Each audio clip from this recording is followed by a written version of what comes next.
السلام علیکم ورحمۃ اللہ وبرکاتہ۔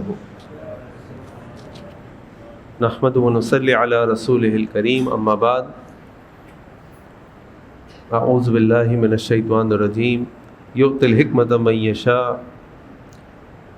ومن یؤت الحکمۃ فقد اوتی خیرا کثیرا۔ رب اشرح لی صدری ویسر لی امری واحلل عقدۃ من لسانی یفقہوا قولی۔ سبحانک لا علم لنا الا ما علمتنا انک انت العلیم الحکیم۔ اللہم ارنا الحق حقا وارزقنا اتباعہ وارنا الباطل باطلا وارزقنا اجتنابہ، آمین رب العالمین۔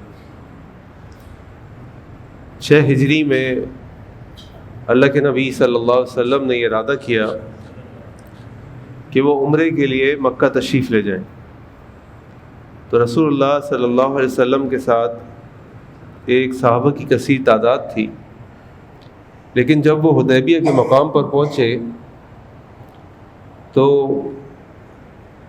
مکہ کے لوگوں کی طرف سے، قریش کی طرف سے پیغام آیا کہ آپ عمرہ نہیں کر سکتے۔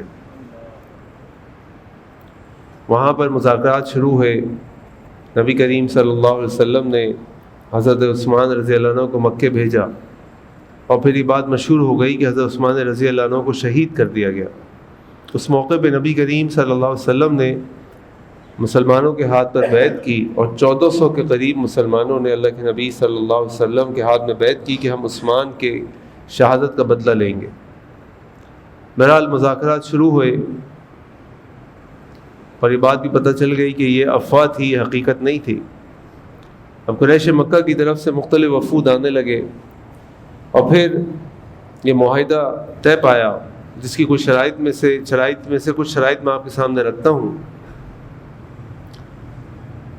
کہ اگر مسلمانوں میں سے کوئی شخص مدینہ سے مکہ چلا جائے گا، یعنی اس سال مسلمان واپس جائیں گے، اگلے سال دوبارہ عمرے کے لیے آئیں گے۔ پھر مزید کنڈیشن یہ تھی کہ اگر کوئی مسلمان مدینہ سے مکہ چلا جائے گا تو مکے والے اس کو واپس نہیں کریں گے، لیکن اگر مکے سے کوئی شخص مدینہ آ گیا تو اس کو واپس کر دیا جائے گا۔ اس بات کے اوپر مسلمانوں میں اضطراب تھا کہ یہ تو جو کنڈیشن ہے تو ناانصافی پر مبنی ہے، اگر ہمارا بندہ واپس نہیں کرو گے تو ہم تمہارا بندہ کیوں واپس کریں؟ اور عمر بن خطاب رضی اللہ عنہ اس پہ کافی مضطرب تھے، لیکن اللہ کے نبی صلی اللہ علیہ وسلم نے اس شرط کو مان لیا۔ پھر جب مذاکرات ہو رہے تھے تو سہیل بن عمر، جنہوں نے بعد میں اسلام قبول کر لیا رضی اللہ عنہ، وہ جب مذاکرات کے لیے آئے تو اللہ کے نبی صلی اللہ علیہ وسلم معاہدے کو لکھنا شروع کیا کہ من محمد رسول اللہ صلی اللہ علیہ وسلم۔ تو سہیل بن عمر نے اعتراض کیا کہ یہی تو ہمارا آپ کا مسئلہ ہے، ہم آپ کو محمد تو مانتے ہیں، رسول اللہ نہیں مانتے، لہٰذا ہم اس معاہدے کو نہیں مانیں گے، رسول اللہ کو ہٹایا جائے۔ حضرت علی رضی اللہ عنہ معاہدے کو لکھ رہے تھے، اللہ کے نبی صلی اللہ علیہ وسلم ان کو املا یعنی ڈکٹیشن کرا رہے تھے۔ اللہ کے نبی نے فرمایا کہ علی اس کو ہٹا دو، اس کو مٹا دو۔ حضرت علی نے کہا کہ اللہ کے نبی صلی اللہ علیہ وسلم میں اس کو نہیں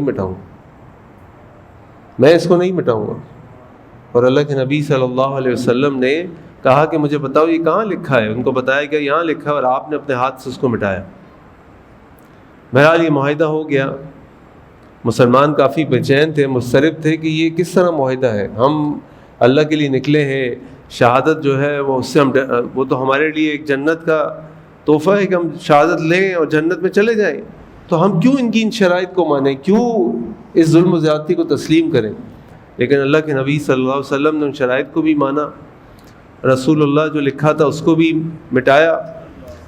اور جب یہ معاہدہ ہو گیا تو اللہ تعالیٰ کی طرف سے سورۃ الفتح کی آیات اتنی، ان فتحنا لک فتحا مبینا، کہ ہم نے آپ کو فتح دی، بڑی واضح فتح۔ اب یہ واضح فتح کیسے تھی؟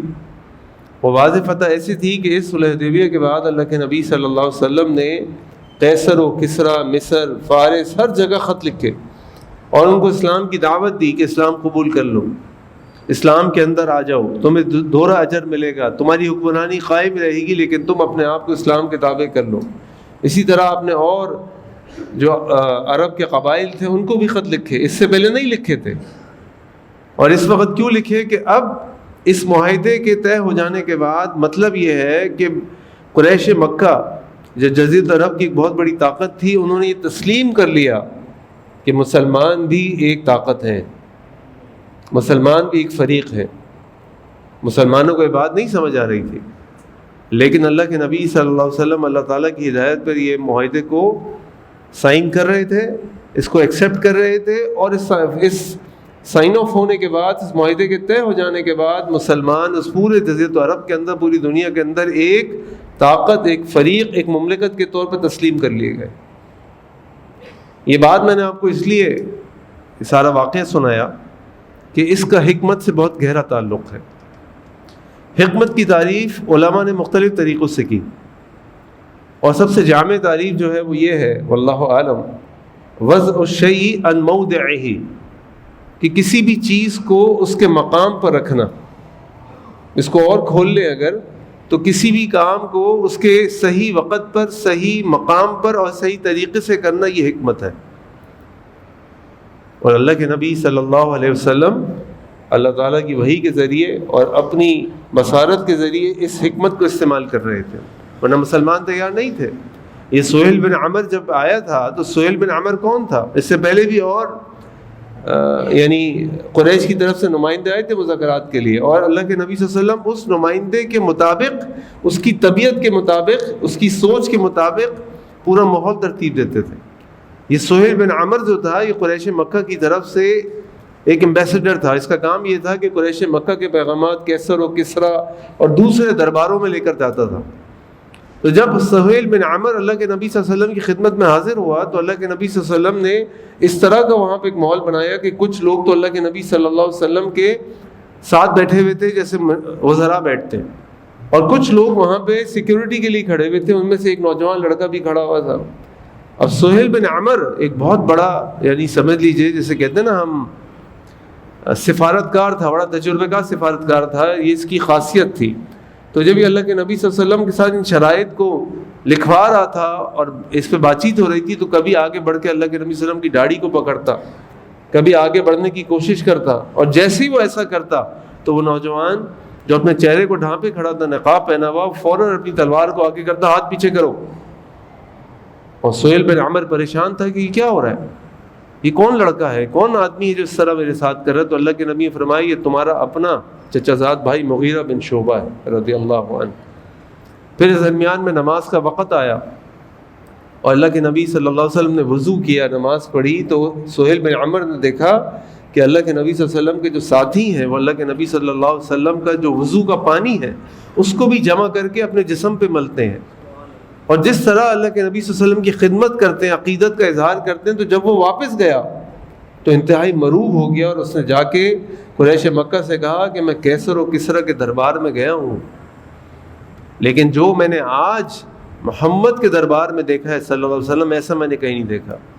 جس طریقے سے اس شخص کے ساتھی اس کی اطاعت کر رہے تھے، اس کی عقیدت میں مبتلا تھے، اس کے گرے ہوئے پانی کو سنبھال کر استعمال کر رہے تھے، اس کو کوئی شکست نہیں دے سکتا، کہ جان دے دیں گے اس کے لیے۔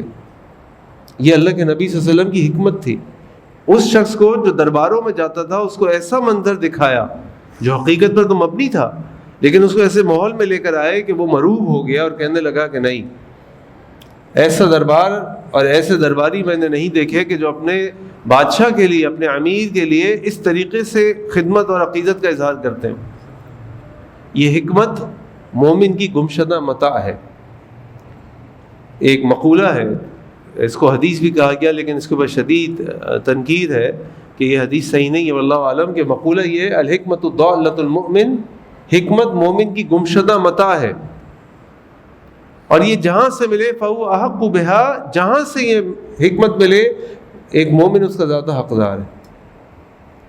یعنی وہ اچھا کام، وہ اچھی سوچ، وہ پازیٹیو سوچ، وہ مثبت انداز آپ کو کہیں سے بھی ملے، مسلمان ہو غیر مسلم، آپ کی جماعت کا ہو غیر جماعت کا، لیکن آپ نے اس سے سیکھنا اور فائدہ اٹھانا، یہ حکمت ہے۔ اور حکمت مومن کی گمشدہ متاع ہے، اس کو جہاں سے ملے گی وہ لے لے گا۔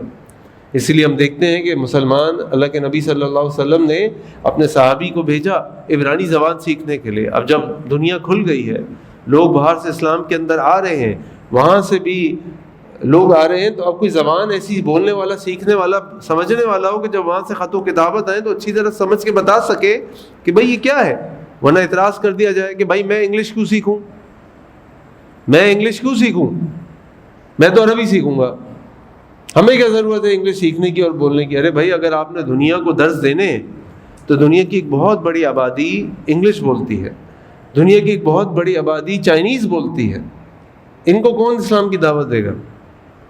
ان کے لیے آپ ان کی زبان سیکھنی پڑے گی، سیکھ کر ان کو درس دینا پڑے گا، ان کے سامنے قرآن کی آیات کو رکھنا پڑے گا، قرآن کی تفسیر پیش کرنی پڑے گی، تو ان کو سمجھ آئے گی نا کہ اسلام کیا ہے اور ایمان کیا ہے اور محمد رسول اللہ صلی اللہ علیہ وسلم کیا ہے۔ تو حکمت کی ایک تعریف تو یہ ہے جو بڑی جامع ہے کہ کسی بھی چیز کو اس کے صحیح مقام پر، صحیح وقت پر، صحیح طریقے سے کرنا۔ اس کے علاوہ بھی علماء نے اس کی کئی تعریفیں کی ہیں، جیسے اللہ کے نبی صلی اللہ علیہ وسلم نے حضرت ابن عباس کو دعا دی، اللہم علمہ الحکمہ، اللہ اس کو حکمت سکھائے۔ اور ہم سب جانتے ہیں کہ ابن عباس حضرت کا جو خاصہ ہے وہ یہ ہے کہ وہ مفسر قرآن مشہور ہے، کہ آپ جس طرح تفسیر کرتے تھے، تفسیر آپ کو یاد تھی، تو یہ کہتے ہیں کہ اللہ کے نبی صلی اللہ علیہ وسلم کی دعا جو ہے نا، یہ اس کا اثر ہے۔ کچھ علماء نے کہا اس سے مراد قرآن ہے، کچھ علماء نے کہا اس سے مراد سنت ہے، جیسے قرآن کریم میں کئی آیات ہیں کہ بھائی علمہ الکتاب والحکمہ، کہ ان کو کتاب سکھاؤ اور حکمت سکھاؤ۔ اور عام طور پہ ہم حکمت سے مانا سنت رسول صلی اللہ علیہ وسلم ہی لیتے ہیں۔ اسی طرح اللہ تعالیٰ نے لقمان کے بارے میں فرمایا، وَلَقَدْ آتَيْنَا لُقْمَانَ الْحِكْمَةَ، ہم نے لقمان کو حکمت عطا کی۔ کیا حکمت عطا کی؟ أَنِ اشْكُرْ لِلَّهِ، کہ وہ اللہ کا شکر ادا کرے۔ تو حکمت کے کئی معنی ہیں، اور اس کی مجموعی ایک جامع تعریف یہ بھی ہو سکتی ہے کہ ہر وہ کام اور ہر وہ بات جو آپ کو جنت کے قریب اور جہنم سے دور کر دے، وہ حکمت ہے، وہ حکمت ہے۔ اور یہ حکمت بڑی اہم ہے۔ یہ حکمت دینی معاملات ہوں یا دنیاوی معاملات ہوں، دونوں میں بڑی اہم۔ دینی معاملات کی مثال لے لیجئے، ایک آدمی جس نے اسلام قبول کیا ہو، اس کی عمر 35-40 سال ہو، 50 سال ہو، اب وہ اسلام قبول کر کے آج پہلی نماز پڑھنے آپ کی مسجد میں آئے اور آپ اس سے ملتے ہی گئے، بھائی جان ماشاءاللہ بہت مبارک ہو، اللہ نے آپ کو اسلام کی دولت دی، یہ بتائیے آپ کا ختنہ ہوا یا ختنہ کرا دیں آپ کا؟ تو بھاگ جائے گا۔ یا ابھی آپ اس کو توحید سکھائیں گے، ابھی آپ اس کو سنت سے محبت سکھائیں گے، ابھی آپ اس کو قرآن کی جو ضروری صورتیں اور آیات ہیں وہ سکھائیں گے، اس کی طرف لائیں گے، پہلے اس کا ایمان تو مضبوط کر لیں، کیونکہ اگر وہ بھاگ گیا اور اسلامی حکومت ہوئی تو اب اس کی گردن اڑا دی جائے گی، کوئی مرتد ہو گیا۔ تو کیا آپ کسی کو ایسے سکھائیں گے؟ نہیں، حکمت چاہیے، حکمت چاہیے۔ اللہ کے نبی صلی اللہ علیہ وسلم کے پاس ایک شخص آیا، اور بے شمار ویسے واقعات ہیں، آپ مکی زندگی دیکھ لیجئے۔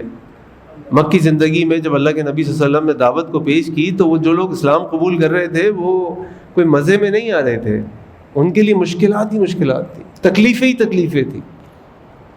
اتنا بڑا قریش مکہ اور دوسری طرف یہ کمزور مسلمان، لیکن اس کے باوجود مسلمان اسلام قبول کر رہے تھے۔ اور جب اسلام قبول کر رہے تھے تو اللہ کے نبی صلی اللہ علیہ وسلم دیکھ رہے تھے کہ یہ ہم پر کس طرح تشدد کر رہے ہیں، طعنے بازی کر رہے ہیں، بدتمیزی کر رہے ہیں، لیکن اللہ کے نبی صلی اللہ علیہ وسلم نے اپنے صحابہ کو کیا تعلیم دی؟ کفوا ایدیکم، جو اللہ نے کہا اپنے ہاتھ باندھے رکھو، تم نے جواب نہیں دینا، تم نے جواب نہیں دینا۔ عمار بن یاسر جب ان کی والدہ کو اور والد کو شہید کر دیا گیا تو کیا کہا؟ اصبر آل یاسر فإن موعدکم الجنہ، صبر کرو آل یاسر، صبر کرو، تمہارے لیے اللہ تعالیٰ کی طرف سے جنت کا وعدہ ہے۔ یہ حکمت ہے۔ اگر اس وقت اللہ کے نبی کہتے نہیں چھوڑیں گے ہم کوئی، جیسے عمر بن خطاب رضی اللہ عنہ جب اسلام لے کر آئے اور آ کے انہوں نے کہا اللہ کے نبی صلی اللہ علیہ وسلم میں تو کعبہ جا کے نماز پڑھوں گا، میں کیوں گھر میں نماز پڑھوں، میں تو حق پر ہوں، اور مسلمانوں کو لے کر کعبہ گئے۔ لیکن اللہ کے نبی صلی اللہ علیہ وسلم نے حکمت عملی کے طور پر مسلمانوں کو حبشہ بھی بھیجا، حکمت عملی کے طور پہ آپ صلی اللہ علیہ وسلم طائف بھی گئے کہ جا کر دیکھیں وہاں کے حالات معاملات ہیں، مکہ کے لوگ اب مشکلات پیدا کر رہے ہیں، طائف چلا جائیں۔ تو حکمت بڑی اہم چیز ہے۔ اللہ کے نبی صلی اللہ علیہ وسلم کے پاس ایک شخص آیا اور اس نے کہا کہ میں نے اپنی محلے کی جو مسجد میں امام صاحب ہیں ان کے پیچھے نماز نہیں پڑھی۔ کیوں نہیں پڑھی تم نے؟ میں ان کے پیچھے نماز نہیں پڑھتا۔ کیوں نہیں پڑھتے؟ اس لیے کہ بہت لمبی لمبی صورتیں پڑھتے، بہت لمبی لمبی صورتیں پڑھتے۔ اب آپ سوچئے کہ اللہ کے نبی صلی اللہ علیہ وسلم جن پہ قرآن نازل ہوا، جو ایک ایک رکعت میں رات کو سورہ بقرہ سورہ نساء پڑھ لیتے تھے، آپ صلی اللہ علیہ وسلم کو جب یہ اس شخص نے یہ بات بتائی کہ میں اس لیے اس کے پیچھے نماز نہیں پڑھتا کیونکہ لمبی لمبی نمازیں پڑھاتا ہے، تو آپ کا چہرہ سرخ ہو گیا. آپ نے اس امام کو بلایا جو صحابی رسول تھے اور کہا انکم من المنفرین، تم لوگوں کو اسلام سے دور کرنے والے ہو، تم دین سے دور کرنے والے ہو. تمہارے پیچھے بچے بھی پڑھتے ہیں، تمہارے پیچھے بوڑھے لوگ بھی پڑھتے ہیں، تمہارے پیچھے ہر قسم کے لوگ پڑھتے ہیں، تم اتنی لمبی لمبی نمازیں پڑھاتے ہو. ہونا تو ہی چاہیے تھا کہ اللہ کے نبی کہتے بھائی شاباش، یہ تو وہ قرآن ہے جو مجھ پہ نازل ہوا، یہ وہ قرآن ہے جو ہمیں لوگوں تک پہنچانا ہے، وہ قرآن ہے اس کے ایک ایک حرف کے اوپر 10 نیکیاں ہیں، پڑھاؤ. لیکن کیوں نہیں پڑھا رہے؟ حکمت. ہمارا مقصد، ایک مسلمان کا مقصد لوگوں کو اللہ کے دین کے قریب لانا ہے. اللہ کے دین کے جو اصول ہیں ان کو توڑ کے نہیں، ان اصولوں کے اندر رہتے ہوئے اگر ہمیں کوئی راستہ ملتا ہے لوگوں کی آسانی کے لیے، کیونکہ یہ لوگ لوگوں کی زندگی کو آسان بنانے کے لیے، الدین یسر، یہ دین آسان ہے.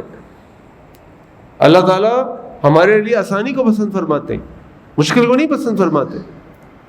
اگر ہم اپنے کسی کام سے لوگوں کو دین کے قریب کر سکتے ہیں تو ہمیں کرنا چاہیے، اسلام کے دائرے کے اندر رہتے ہوئے. میری مرضی، میری خواہش، میرا طریقہ، یہ سب پیچھے بات میں چلی جائے، پیچھے چھوڑ دیں ان کو. اصل مسئلہ ہے اللہ کا نام، اصل مسئلہ اللہ کا دین. جس چیز سے اللہ کے دین کو بلندی مل رہی ہو، اللہ کے دین کی دعوت لوگوں تک پہنچ رہی ہے، وہ کام کیجیے اسلام کے دائرے کے اندر رہتے ہو. دنیاوی معاملات میں حکمت کو دیکھ لیجئے. ہمیں کسی سے ہماری بات ہو جاتی ہے، اپنی زبان پہ ہم کنٹرول نہیں کر پاتے، نتیجہ کیا نکلتا ہے؟ جھگڑا ہو جاتا ہے. کتنے گھروں میں طلاقیں ہو جاتی ہیں. ابھی میرے پاس 4 دن پہلے ایک صاحب آئی، کہنے لگے بھائی وہ میاں بیوی میں طلاق ہو گئی، بڑے بڑے بچے ہیں، بس وہ پتہ نہیں، وہ بڑا پچھتا رہا ہے، اب کیا کریں؟ میں نے کہا بھائی اب ہو گئی، اب کیا کریں؟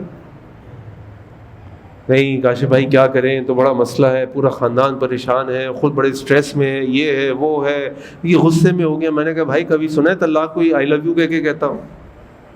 ارے بھائی طلاق ہوتی ہی اس حالت میں، اسی لیے تو اللہ کے نبی صلی اللہ علیہ وسلم نے ادب سکھایا کہ پہلے ایک طلاق دو، پھر انتظار کرو، پھر اگلے توہر میں پھر طلاق دو، پھر انتظار کرو، کیونکہ تمہیں سوچنے سمجھنے کا وقت مل جاتا ہے، تمہیں رجوع کرنے کا وقت مل جاتا ہے. جب تم اللہ کے نبی صلی اللہ علیہ وسلم کی سنتوں کو توڑو گے، اس کو مذاق بناؤ گے، اپنی کبھی مرضی کے لیے تم کوئی مسلک اختیار کر لو گے، کبھی مرضی کے لیے کوئی مسلک اختیار کر لو گے، تو یہ طریقہ ٹھیک نہیں ہے. دین کو کھیل نہ بناؤ، دین کو کھیل نہ بناؤ.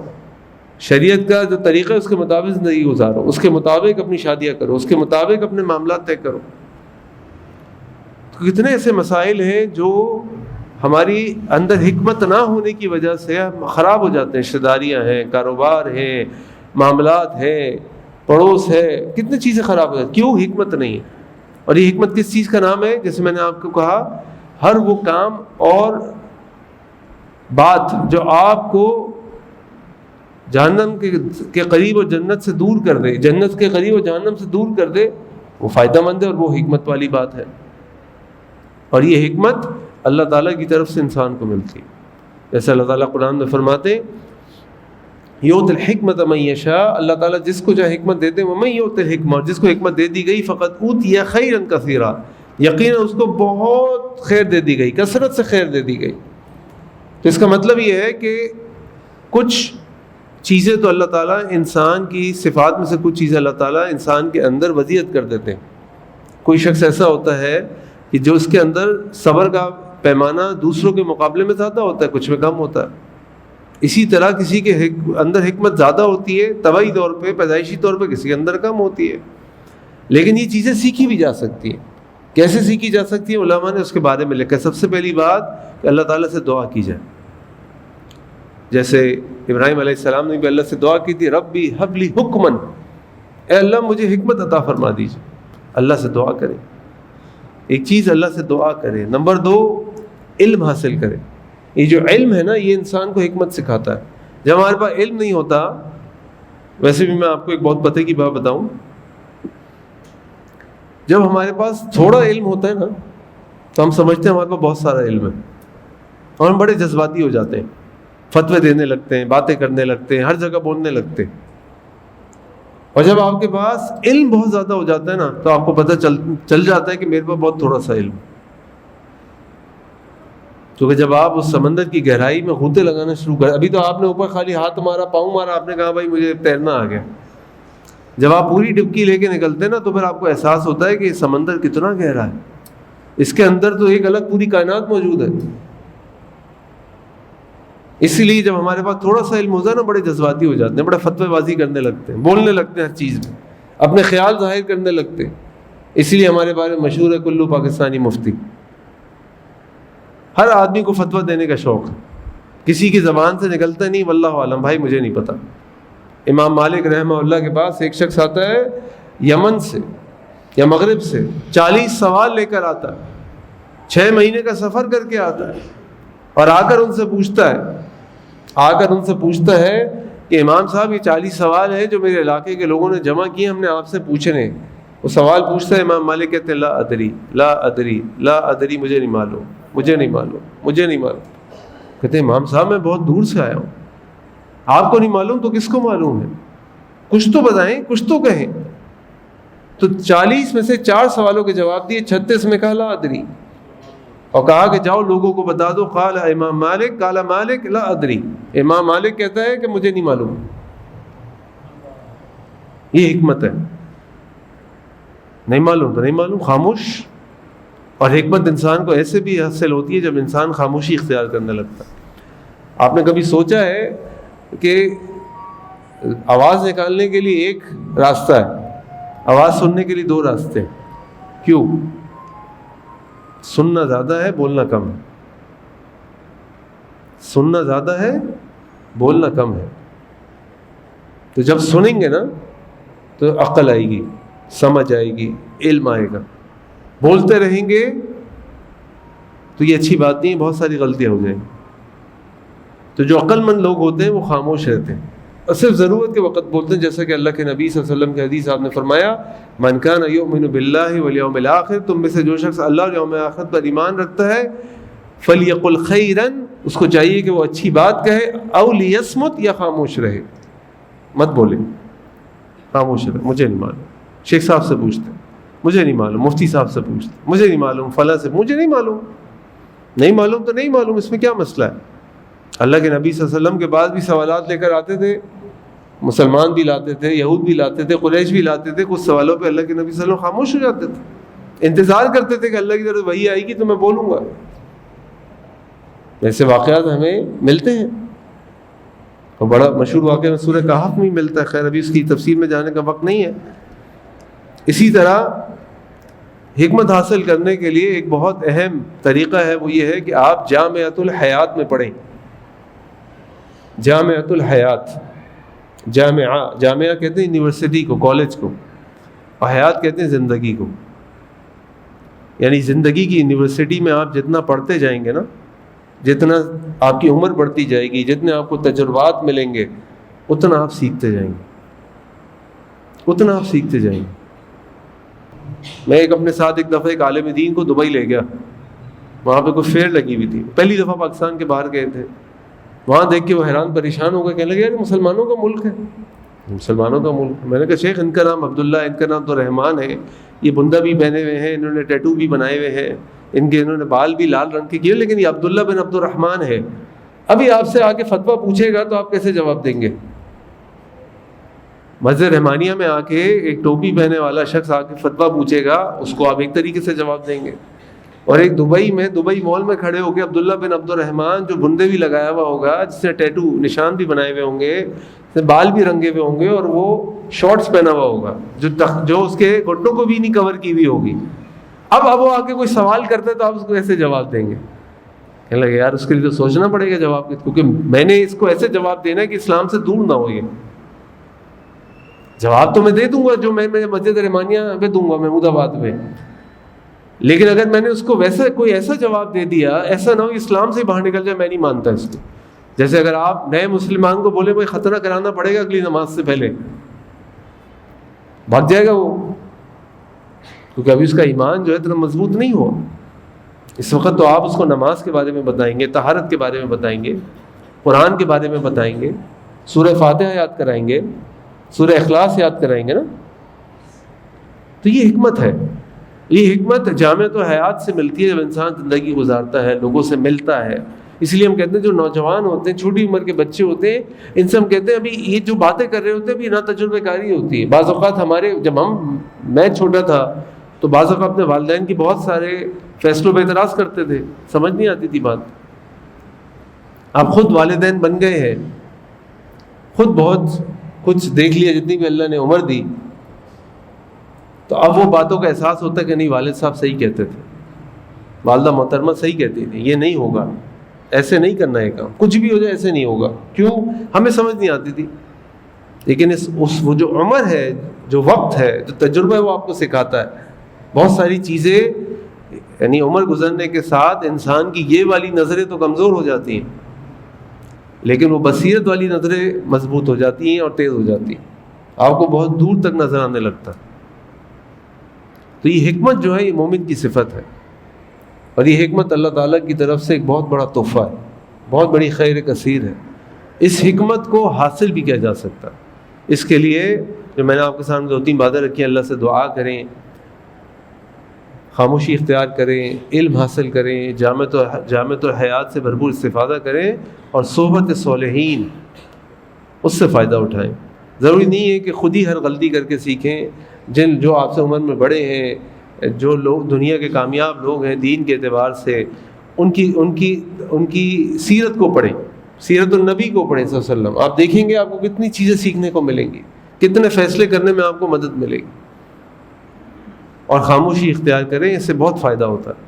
ہر جگہ بولنے کی ضرورت نہیں ہوتی. اللہ تعالیٰ سے دعا ہے کہ اللہ تعالیٰ ہمیں حکمت عطا فرما دے, اللہ تعالیٰ ہمیں حکیم بنا دے, اور اللہ تعالیٰ ہمیں اپنی زندگی کو قرآن و سنت کے مطابق گزارنے کی توفیق عطا فرما دے. سبحانک اللہم بحمدک اشہد ان لا الہ الا انت استغفرک و اتوب الیک. السلام علیکم و رحمۃ اللہ وبرکاتہ.